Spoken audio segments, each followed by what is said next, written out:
Hello everyone, and once again, thank you for joining our webinar today. My name is Dean Schmidt. I'm the Sales Operations Manager here at Derbysoft. I apologize in advance a little bit. My voice is a little scratchy today. We're going to try to get it to hold out throughout the presentation here. We are recording this webinar, so if you want to review it later, or if any of your colleagues were not able to join and they would like to view it later, they will have an opportunity to do so. With that, let's go ahead and get started. Today we're going to be talking about Metasearch.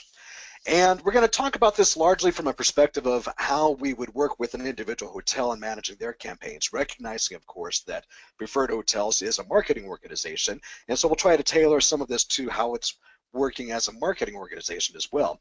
But we want to provide you an educational background, if you will, so you can have an understanding of kind of how Metasearch works in the world of travel and what hotels are doing with it and or can do with it.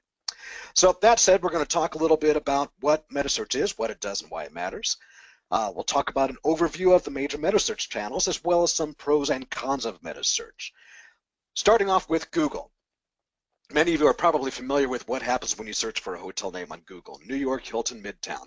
And on the left-hand side of the screen, I get all of the paid search ads, and on the right-hand side of the screen, the Google hotel ads. TripAdvisor, very similar. You have a lot of different information at the top of the screen that talks about the hotel, their ranking in the city, but also the points of sale that come up on the lower part. Same thing again could be said for Trivago, WeGo, Kayak, and many other Metasearch channels. So back to Google, as we were talking about the breakdown of the different areas on that page, we see again the branded search term up in the top left in our address bar. We see the pay-per-click ads that come up in section number 2, which we have spent a lot of time optimizing our paid search campaigns, as well as our organic search engine optimization. But then off to the right, we've got that Google hotel ad, which has the Metasearch options. So many different points of sale and booking options that are available from within there. Our goal is to help you as a hotel or as a marketing agency be included as one of the booking options at that point of sale. Same thing when we talk about TripAdvisor. Again, we're all familiar with the reviews, the popularity rankings, the TripAdvisor business listings, which we may be paying a lot of money for as a hotel.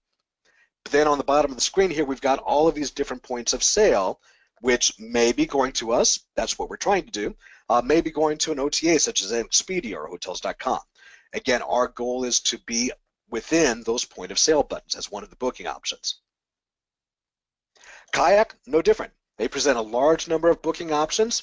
That can be a benefit to customers, but it can mean fewer clicks for any of those individual channels, be it Preferred Hotels, be it the Hotel Direct, whatever the case may be. Even if you are occupying multiple spots in there, you're still one of many. And so the click-through rates on Kayak tend to be a little bit lower than some of the other channels. And finally, Trivago. Trivago does one thing kind of unique in that they do highlight the hotel website in many cases. In many different ways, but then also they have, of course, the View Deal button. That green button that you see on the screen there represents 92% of the clicks that come through the Trivago website. So that's a really key place to be. And of course, there are many other different travel sites that are out there, anything from Skyscanner to HipMonk, TripReviewer.com, even RoomKey is still a thing. A lot of different ones that we can connect to. More often than not, though, we're talking about the major players on the scene. Now, one of the myths, actually, that happens out there when we talk about Metasearch is everybody says, well, if you start participating in Metasearch, you're just going to get outbid by the OTAs. They're going to run it up as a bidding war, and you can't compete. And that's not really true. And in fact, if we look at the numbers year over year, your CPC numbers from 2015 to 2016 have actually gone down. Now, there's a number of different reasons for that, which includes some of the assisted booking models that we'll talk about here in just a little bit. Because they have gone down, that has certainly helped out the return on ad spend as well. Lower cost means a better return. And that same thing has been helped out also with some of the conversion rates. When we look at the year-over-year conversions, going from a 6.87% to an 8.25%. So we're getting better at it. We're optimizing better as an industry. We're getting lower CPCs. We're getting better returns, better conversions, and that all works out very well for Metasearch. Having said that, there are some pros and cons, and we'll talk a little bit about those. Part of that comes into a question of what are my best and worst candidates for Metasearch.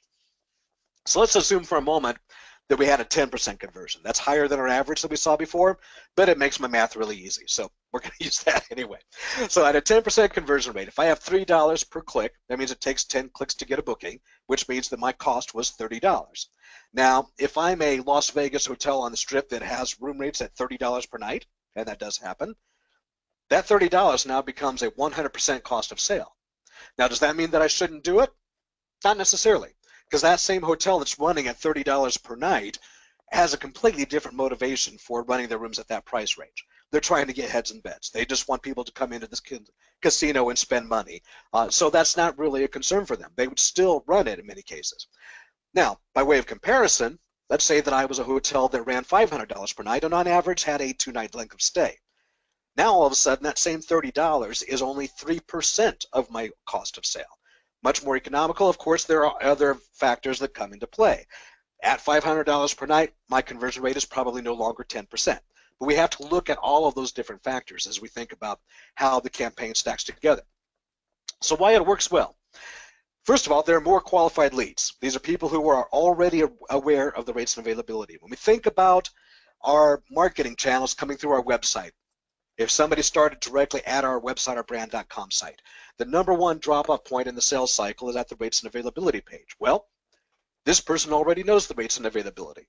In fact, they probably know a little bit about your hotel. They may have read a review, they've got a map, they've seen some photos, and so now they see the rate, they see the availability, they click on a button that says book. They should only be doing one thing, booking a reservation. So the conversion rates do tend to be a little bit higher. It is a very desktop-driven source of bookings, but a mobile mentality. What I mean by that is when we look at our traffic from Metasearch, mobile is of course scaling. It's getting bigger. However, a lot of the shopping happens on mobile. A lot of the bookings happen on desktop. Even though the bookings happen on desktop, though, they still have a very mobile mentality. It's a very spontaneous search. Okay, I already know my rates and availability. I said book, I want to do one thing and one thing only, and that is book the reservation. So we want to make sure we don't get in the way of the process. Now, also we have to think about attribution models. Typically, as digital marketers, we think in terms of last touch attribution. Well, who was the last person to touch that? However, we see that in digital marketing now, there is kind of a trend to look at the bigger picture. Because if you imagine for a moment 2 billion raindrops hitting a rock. Raindrop number 2,000,000,001 cracks the rock. Who gets credit for it? Number 2,000,000,001? Keeping in mind that there were 2 billion other ones that came prior to that that had an influence. So that's what we call campaign stacking. And campaign stacking shows us that Metasearch is often a search point, but not necessarily the final step. And so there are the things that come into play. Now, what may not work well on Metasearch are examples where you see a hotel maybe that runs at $800 per night. So a higher ADR hotel does have less spontaneity. An airport hotel, for example, running at $150 per night, yep, I see it, I know it, I want it, click, click, book, I'm done. Going to a resort hotel in Hawaii at $800 per night, okay, this is a little bit more of a planning cycle. So I'm going to go in there, I'm going to look at the amenities, I'm going to look at activities in the area, I'm going to talk with my family, my wife, my friends, and so there are much more things that go into that. Does that mean we don't do Metasearch? No, not at all. But it does mean we need to understand what is our objective of being in that Metasearch spot. So in that particular case, in fact, TripAdvisor may be better for me than what Google is. So different channels will have different nuances and different audiences that we need to think about. We'll talk more about that in a little bit. Rate parity, of course, becomes very transparent to the consumer. So we'll keep that in mind. And, of course, having an efficient booking process, or the lack thereof, can have a huge impact on the result of that campaign. So that brings us to the keys to success for a Metasearch campaign. We're going to talk about a couple of things, including the impact of rate parity, keeping the costs low, converting those clicks, the pros and cons of assisted booking models, and I'll explain what those are, and then finally setting and understanding your goals and understanding how to reach those and what scenario. We'll provide some scenarios actually based on different examples. So first of all, the impact of rate parity. Rate parity is going to have several different things that it influences, including, of course, the perception of value, better positioning, lower cost per click, and overall better conversion rates. So let's take an example here. This hotel, fairly obscure property, I tried to pick one that nobody would relate to, but we look at this and we see all of these rates all over the board, ranging anywhere from $111 per night at the top end down to as low as $91 per night on the bottom end, and several different steps in between there. Do I feel like I'm getting the best rate? Even at that $91 per night, do I feel like that is the best rate? Or am I looking at that and going, you know, these rates are kind of all over the place. Maybe I can still find a lower rate somewhere else. By way of comparison, if I look at the Grand Hyatt New York here, I see their rates straight across the board with one exception of Prestige there at 311, but otherwise straight across the board exactly the same.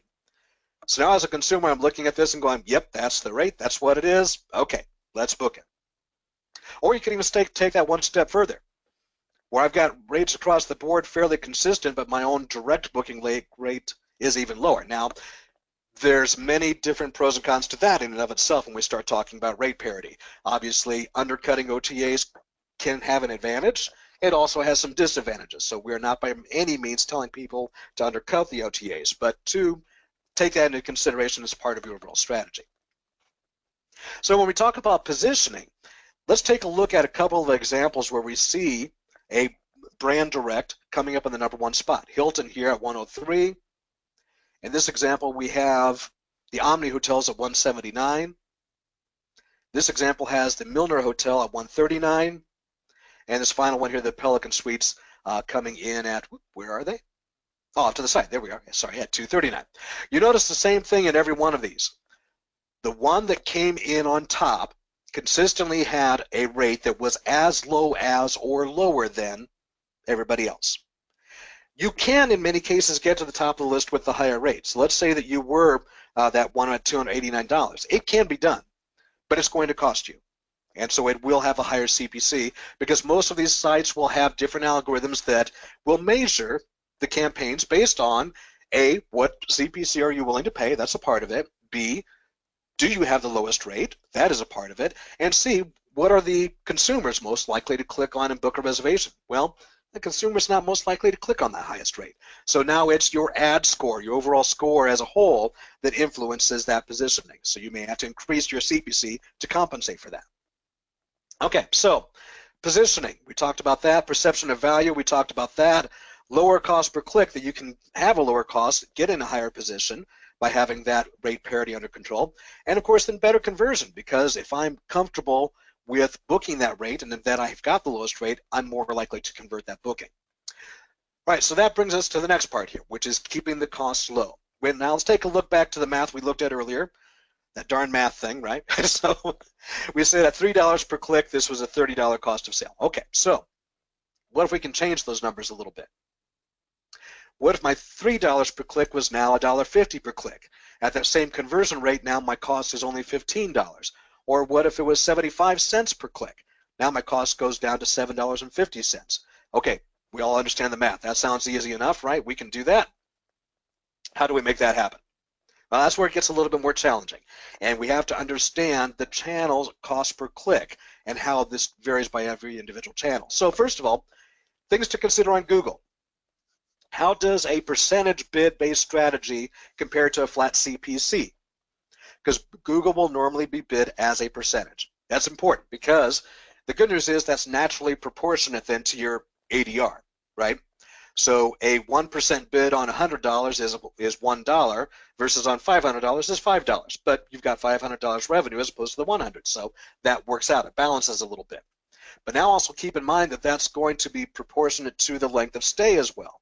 So let's imagine that you are a length of stay. Let's say you're an extended stay hotel and people are searching for a 14-night stay. Notice I said searching, not booking, because this is on the search. So they're searching for a 14-night stay at $100 per night. Whoops, now all of a sudden my 1% of that stay went from $1 to $14. Okay, that's getting a little bit more expensive. By way of comparison, if I was doing a flat CPC on some of the other channels, a $5 click is a $5 click. Doesn't matter if it's a 1-night, 10-night, $30 or $300, it's still a $5 click. But it's not proportionate now, right? So $5 of a $30 room rate is a lot more percentage than a 1% type of bid. So having to keep in mind how that varies. All right, so difference in demographics between the different sub-channels that are on Google. You've got your Google Local Universal, your Google Maps, and your Google Places. We'll talk more about those here in just a moment, but suffice it to say that you've got different types of audiences. People who were already looking for you. So that's a market shift scenario. People who are looking for a hotel in a space, hotels in Times Square. Now that's an opportunity to look for new business. New business, of course, is more expensive than people who were already looking for you. Google Places will not drive as much traffic, but it is important in terms of the content that lives on that site. Next up, Google callouts. We want to think about those a little bit because those can help to enhance your listing and stand apart from all of the other options to book on there. So how do I look a little bit different than an Expedia? And this includes preferred hotels as a marketing channel. Do we want to promote free breakfast, free Wi-Fi, room upgrades, any different things like that? And there are call-out options that can be used to help facilitate that. And then finally, the role of rate parity. We talked about that earlier, but it applies here, and you'll hear me say that again on some of the other channels. But what role does that play? A little bit different on each channel. Certainly important on each channel, but it's a little bit different each time. Then we also have to understand that Google has a lot of different ways to manipulate the bids. All in all, there are 8 different types of multipliers. Actually, technically that's 9 now because they've just added one, which for device, before we had desktop and mobile, now there's a third option, which is tablet.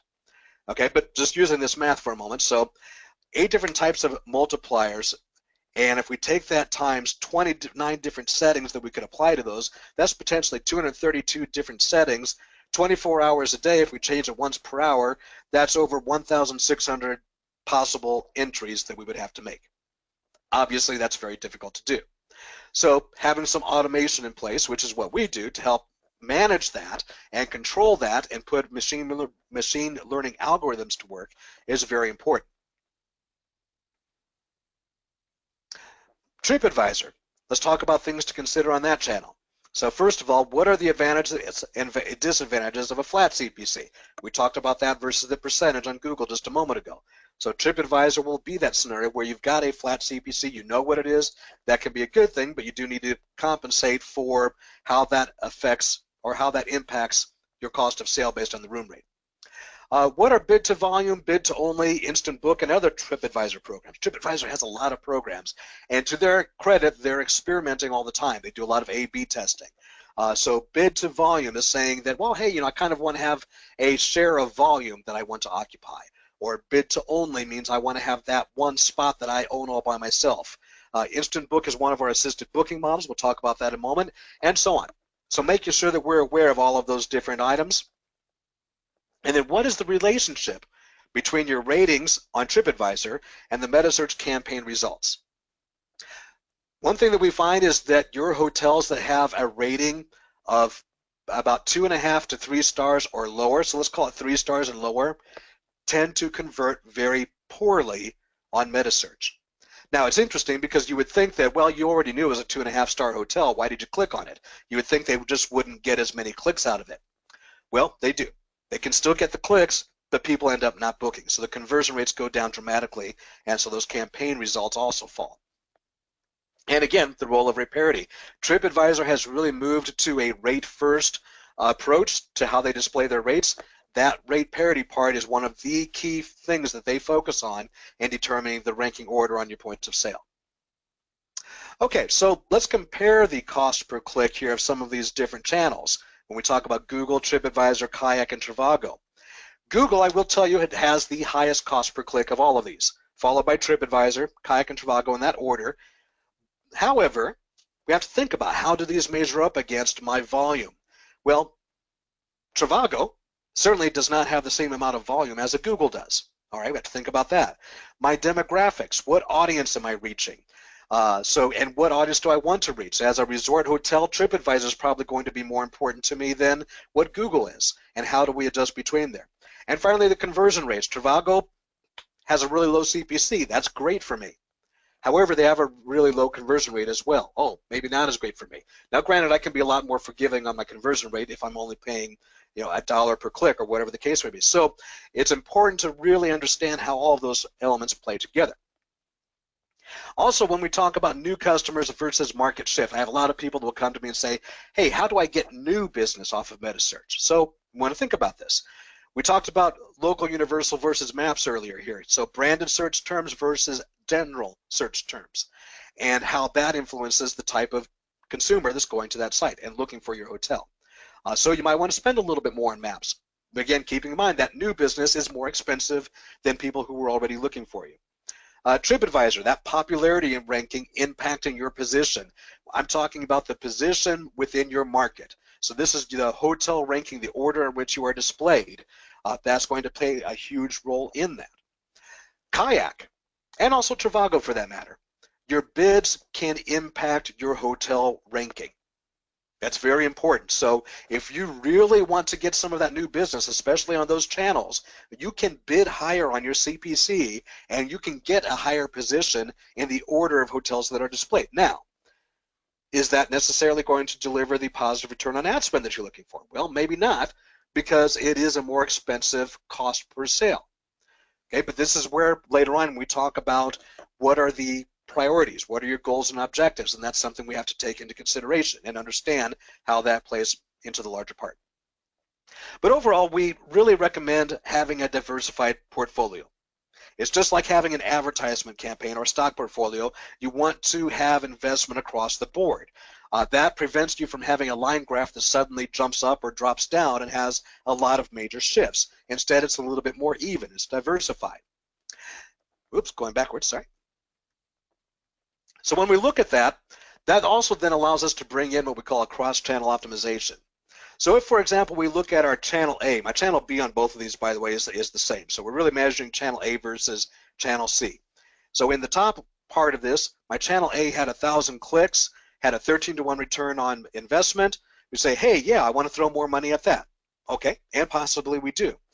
We look at channel C down here and say, well, they also had 1,000 clicks, but only a 9.5 return on investment. Oh, okay, maybe I want to do something different on there. I'm sorry, 5.25 on the top part. I was jumping ahead. So immediately we might say, okay, I want to make a shift between those, but we want to look at the bigger picture. What are the individual CPCs that we're setting on here? So channel A, you'll notice, has a $1 cost per click. Channel C, by way of comparison, had a $1.70 cost per click, which is largely what was leading towards the higher cost and lower return. So if I change those a little bit and allow my channel A to go up to a $1.20 cost per click, that's going to get me more clicks. It's going to have a higher cost. It's going to deliver more revenue. It is going to bring down my return on investment. Okay, but it's still a respectable number. We're still getting some traffic off of that, and we're increasing the volume. Channel C by way of comparison, I'm now limiting that. I'm taking it from what was a $1.70 CPC and saying, nope, I don't want to spend more than $1.20. So that is going to reduce my traffic, but it is also going to reduce my cost. So my revenue goes down, but because I reduce my cost, my return actually goes up. So when we blend this all together, we're comparing the same number of clicks on the first section to the second, 4,500 clicks, but my cost went down by almost $1,000, about $800. My cost per click went from $1.39 to $1.22, and my revenue went up by $2,000, so my blended return comes out as an 8.95. And that's really what we try to do in a cross-channel optimization in really maximizing the campaign and what it can be done.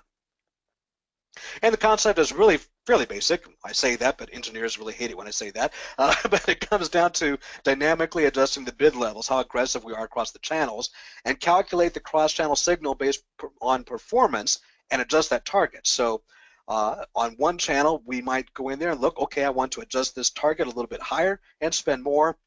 Likewise, the other one may have a signal that says, oh, okay, we want to adjust this lower and spend less.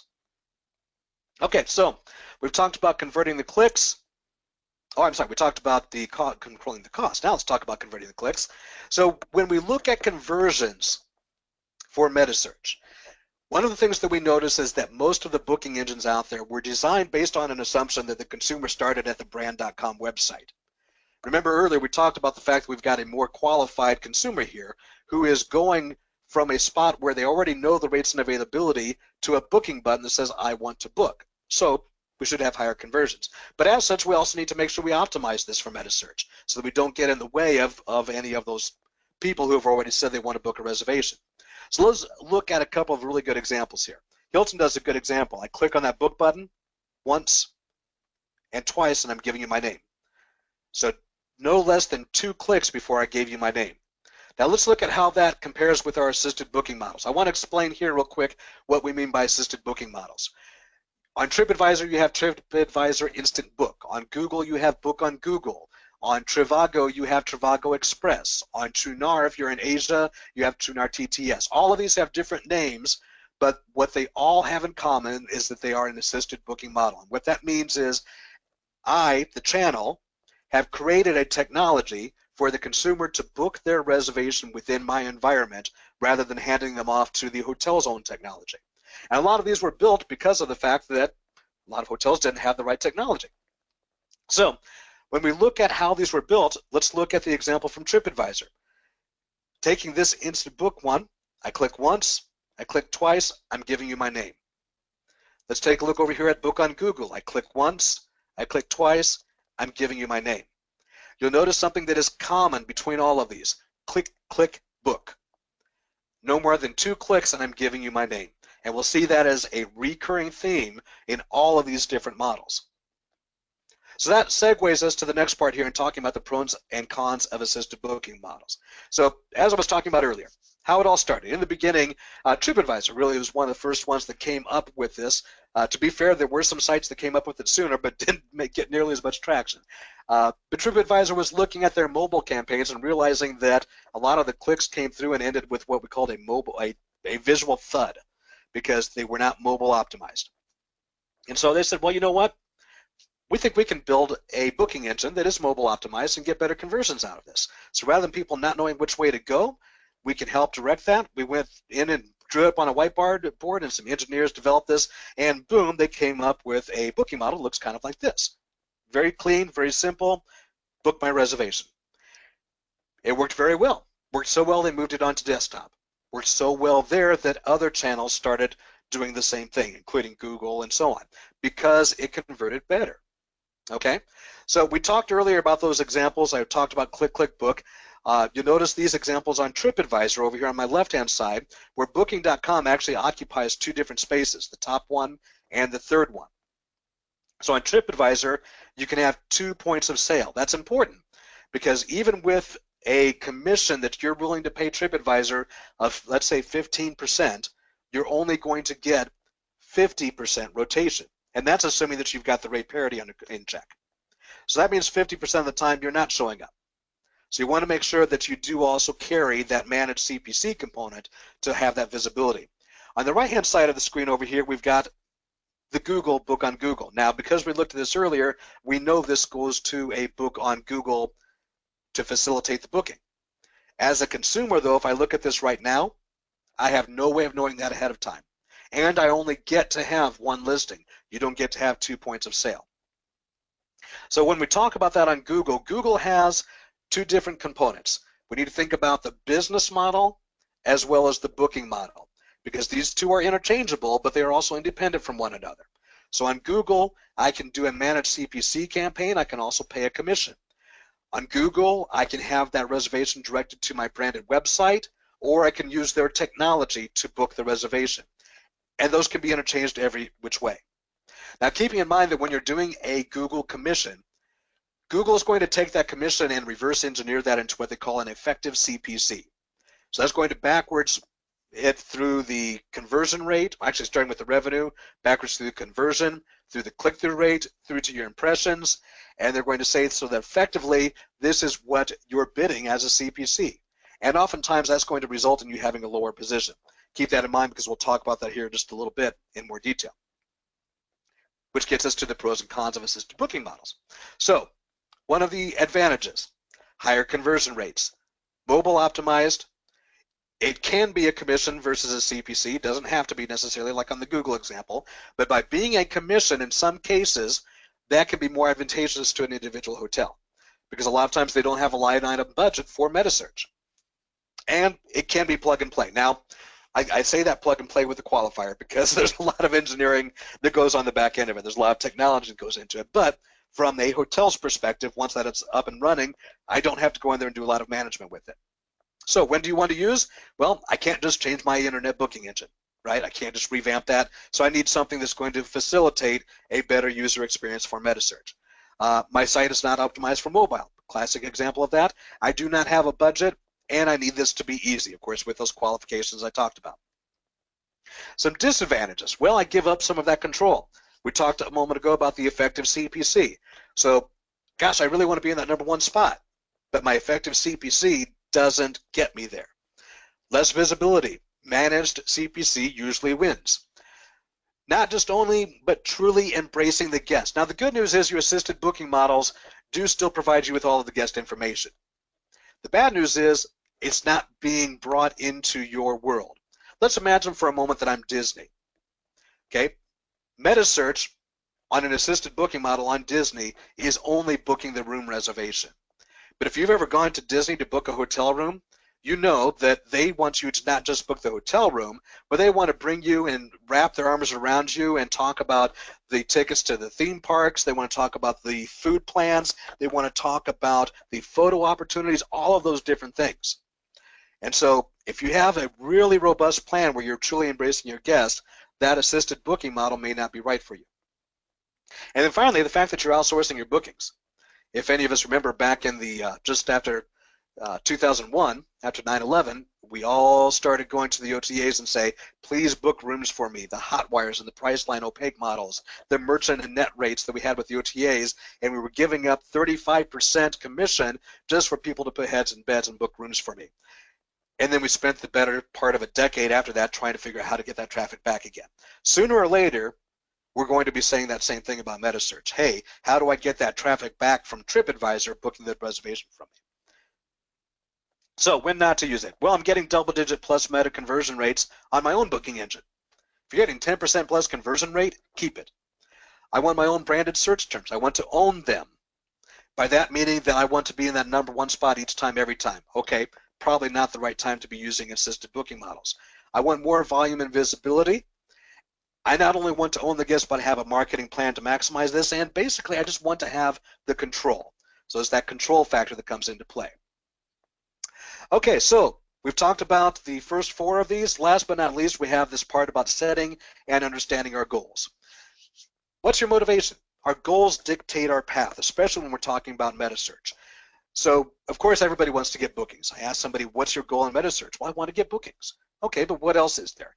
So, branding. I want to make sure that I've got the branding exercise, the volume, owning the guest, the cost of sale, diversified portfolio, all of those different things play an important role. Maybe just getting the guest into the hotel, like that $30 per night hotel in the Vegas Strip example. Maybe I want to make sure that as a consumer who's got a longer sales cycle, such as the resort hotel, that I'm making sure that I'm in front of them at every step of that sales cycle.